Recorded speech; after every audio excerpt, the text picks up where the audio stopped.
السلام علیکم۔ آج آپ کو سچی اور حیرت انگیز کہانی سناؤں گی۔ رات آدھی سے زیادہ گزر چکی تھی۔ سفر کی تھکان کی وجہ سے میں بہت گہری نیند میں تھا۔ اچانک مجھ کو یوں لگا کہ کوئی ڈھولک بجا رہا ہو۔ تالیوں اور قہقہوں کی آوازیں آ رہی تھیں۔ شور کی وجہ سے میری آنکھ کھل گئی۔ جیسے ہی آنکھ کھلی، ہر طرف اندھیرا اور خاموشی تھی۔ میں نے اٹھ کر کھڑکی سے باہر دیکھا۔ ہر طرف اندھیرا تھا۔ سخت گرمی کے دن تھے۔ کمرے میں ایک ہی پنکھا تھا۔ اے سی یا روم کولر کی کوئی سہولت نہ تھی۔ یہ گھر میرے پردادا ابراہیم کا تھا۔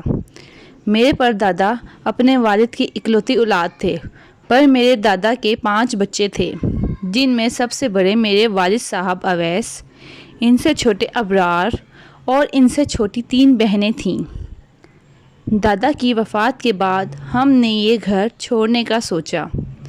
اس طرح ہم حیدرآباد جیسے چھوٹے شہر سے کراچی جیسے بڑے شہر میں شفٹ ہو گئے۔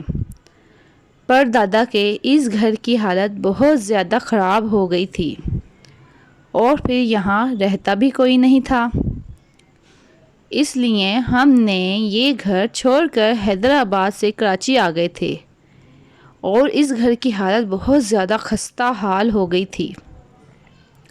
ابو کے کہنے پر میں یہ گھر بیچنے آیا تھا۔ 15 سال بعد میں اس گھر میں آیا تھا۔ اس گھر کی حالت بہت زیادہ خستہ حال تھی، اور تنگ سی گلی میں یہ گھر واقع تھا۔ یہاں آ کر میں بہت زیادہ تھک گیا تھا۔ تھکن کی وجہ سے میں سو گیا، لیکن اچانک شور سے میری آنکھ کھلی۔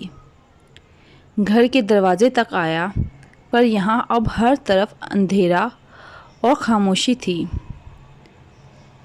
میں اپنے کمرے میں جانے ہی والا تھا کہ مجھے بہت ہی خوبصورت آواز سنائی دی۔ کوئی لڑکی بہت ہی خوبصورت آواز میں گانا گا رہی تھی، اور اس کی آواز بہت زیادہ سریلی تھی کہ مجھ سے رہا نہیں گیا۔ میں آواز کے پیچھے پیچھے چھت تک آ گیا۔ چھت پہ آ کر میں نے دیکھا تو ہر طرف خاموشی اور سناٹا چھایا ہوا تھا۔ یہاں بھی کوئی نہیں تھا۔ میں نے آس پاس دیکھا تو آس پاس گھروں کی چھتوں پر بھی خاموشی تھی۔ اچانک میری نظر اپنے گھر کے صحن میں گئی تو کیا دیکھتا ہوں، بہت سی لڑکیاں بیٹھی ڈھولک بجا رہی ہیں، اور ایک لڑکی بیٹھی گانا گا رہی ہے۔ لڑکی کی آواز بہت زیادہ سریلی تھی۔ میں اس کو دیکھنے میں مگن تھا۔ لڑکی کی آواز بہت زیادہ خوبصورت تھی اور بلا کی حسین و جمیل تھی۔ میں اس کو دیکھنے میں مگن تھا کہ اچانک میں پیچھے ہٹ گیا، اور میں سوچنے لگا یہ کتنی غلط بات ہے۔ اگر انہوں نے یہ دیکھا تو وہ کیا سوچیں گی؟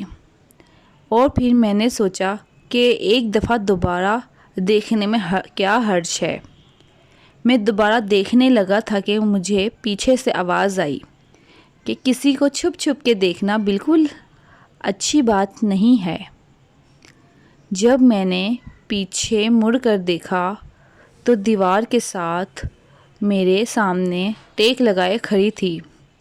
وہ بلا کی حسین تھی، جسے دیکھتے ہی میرے دل میں اس کا نام پری آیا۔ وہ چہرے پہ مسکراہٹ لیے مجھے ہی دیکھ رہی تھی، اور پھولوں کے زیور سے سجی بالکل ہی کوئی پری لگ رہی تھی۔ آپ کو پہلی بار دیکھا ہے، اس نے ہی شروع کی۔ میں نے کہا، نہیں، میں آتا جاتا رہتا ہوں، اب 8 سال بعد یہاں آیا ہوں۔ میں نے اس کو جواب دیا۔ اس نے کہا، اچھا، میں نے تو آپ کو پہلی بار دیکھا ہے۔ تو اس میں کہا کہ آپ کی شادی ہو رہی ہے۔ میں نے اس سے کہا۔ میری بات سن کر وہ کھلکھلا کر ہنس پڑی۔ نہیں نہیں، میری بڑی بہن کی شادی ہے۔ اس کی بات سن کر مجھے بہت زیادہ خوشی ہوئی، اور میں نے کہا، مجھے ایسا لگا جیسے کہ میرے صحن میں ڈھولک بج رہی ہے، اور میں نے جب صحن میں دیکھا تو کوئی نہیں تھا۔ پھر میں اوپر آ گیا۔ میں نے آس پاس کی چھتوں پر بھی دیکھا تو وہاں بھی کوئی نہیں تھا۔ پھر میں نے جب یہاں سے جھانکا تو ایسا لگا جیسے ہمارے ہی صحن میں ڈھولک بج رہی ہو۔ ہاں، آپ کی اور ہماری دیوار ملی ہوئی ہے، اس لیے اوپر سے دیکھنے پر ایسا ہی لگتا ہے جیسے کہ آپ کا اور ہمارے صحن ایک ہی ہو۔ میں نے کہا اچھا، پتہ نہیں کیوں میں نے اس کی بات پر یقین کر لیا، کیونکہ جب رات کے اندھیرے میں کوئی خوبصورت لڑکی آپ سے بات کر رہی ہو تو آپ کو اس لڑکی کی بات پہ یقین کرنے کے سوا اور کوئی چارہ ہی نہیں ہوگا۔ وہ لڑکی بات پہ بات کیے جا رہی تھی اور میں اس کے چہرے کی طرف اس کی خوبصورتی ہی دیکھے جا رہا تھا۔ آپ مجھ کو ایسا ویسا لڑکا مت سمجھنا، میں اپنے ماں باپ کی اکلوتی اور شریف اولاد ہوں، لیکن یہاں پر میرا بس نہیں چل رہا تھا اور میرا دل تمنا کر رہا تھا کہ میں اس سے بار بار ملوں اور وہ مجھ سے باتیں ہی کیے جائے۔ پھر وہ چلی گئی اور میں نیچے اپنے کمرے میں آ گیا، لیٹا ہوا تھا اور اس کے بارے میں ہی سوچے جا رہا تھا۔ جانے کب میری آنکھ لگ گئی اور صبح پھر میری آنکھ کھلی۔ سارا دن میں بس اسی کے بارے میں ہی سوچ رہا تھا کہ رات ہو گئی اور رات کو اپنی بہن کی شادی کی دعوت دینے کے لیے میرے پاس چلی آئی۔ میں نے منع کر دیا کیونکہ میں جانتا نہیں تھا اور پھر ایسے جانا مجھ کو اچھا نہیں لگ رہا تھا۔ وہ چلی گئی اور میں سونے کے لیے لیٹ گیا۔ پھر اچانک ہی میری شور سے آنکھ کھل گئی۔ ایسا لگ رہا تھا کہ ہمارے گھر میں بہت زیادہ لوگ موجود ہوں اور ہر طرف گہما گہمی تھی۔ کوئی ادھر جا رہا تھا، کوئی ادھر آ رہا تھا۔ میں نے اپنے کمرے کا دروازہ کھول کر جب باہر دیکھا تو ایک آدمی اس پری ذات کے ساتھ کھڑا ہوا تھا اور چلتا ہوا میرے پاس آ کے بیٹھ گیا اور کہنے لگا، ہمیں تم سے کوئی کام ہے۔ میں پری کی طرف دیکھنے لگا تو وہ مجھے دیکھ کے مسکرا رہی تھی۔ آدمی میرا ہاتھ پکڑ کر صحن میں لے آیا۔ صحن میں ہر طرف لوگ ہی لوگ موجود تھے اور تخت بچھا ہوا تھا۔ تخت پھولوں سے سجا ہوا تھا اور دولہا دلہن بیٹھے ہوئے تھے۔ ایسا لگ رہا تھا جیسے ہمارے صحن میں شادی ہو رہی ہو۔ پھر میں نے پری کی طرف دیکھا تو وہ آدمی بولا، تم نے ان دونوں کا نکاح پڑھانا ہے۔ پھر وہ کہنے لگا کہ اگر اس کے بدلے تم کوئی شرط رکھنا چاہو تو رکھ سکتے ہو، جیسا تم کہو گے ویسا ہی ہوگا۔ میرے دل میں خیال آیا میں ان سے اپنا اور پری کے نکاح کا کہوں، لیکن میں شرم کے مارے چپ رہا۔ وہ پری کے میرے بارے میں کیا سوچے گی؟ میں نے جیسے تیسے کر کے نکاح پڑھوا دیا۔ جیسے ہی نکاح پڑھایا، پری نے میرا ہاتھ پکڑا اور مجھے لے کر ایک طرف تیز تیز چلنے لگی۔ میں بھی اس کے ساتھ تیز تیز بنا کچھ بولے چلنے لگا۔ وہ مجھے گھر کے پچھلے سائٹ پر لے گئی جہاں پر ایک کمرہ موجود تھا اور کافی عرصے سے بند پڑا ہوا تھا۔ پری اندر کمرے میں چلی گئی اور میں باہر کھڑا رہا۔ پھر میں نے سوچا میں اندر جا کے دیکھوں یہ کیا کر رہی ہے۔ پھر میں اندر چلا گیا۔ اندر جا کے جو میں نے مخلوق دیکھی بلا شبہ وہ پری کے ہی کپڑوں میں ملبوس تھی، لیکن اس کی شکل ایسی بھیانک تھی جسے دیکھ کر میری جان نکل گئی اور میرے رونگٹے کھڑے ہو گئے۔ بال اس کے ایسے تھے جیسے کہ بالوں کی جگہ سانپ لٹکے ہوئے ہوں۔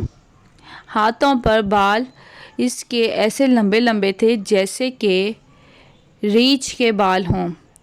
دانت اس کے اتنے لمبے لمبے تھے جیسے ابھی میرا خون پی لے گی۔ مجھے دیکھ کر اپنی طرف بلا رہی تھی۔ میرے اعصاب ختم ہو گئے، مجھ سے ہلا نہیں جا رہا تھا۔ میں نے اللہ کا ورد شروع کر دیا۔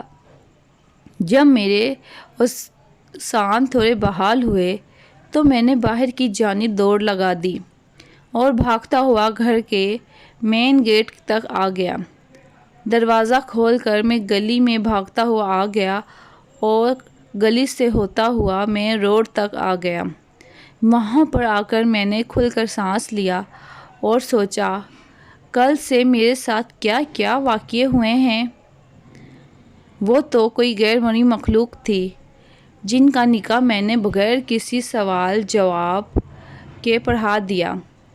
مجھے اس وقت کوئی ہوش نہیں تھی، جیسے کسی نے میرے کو قابو میں کیا ہوا ہو، لیکن اب میرے ہوش بحال ہوئے تھے۔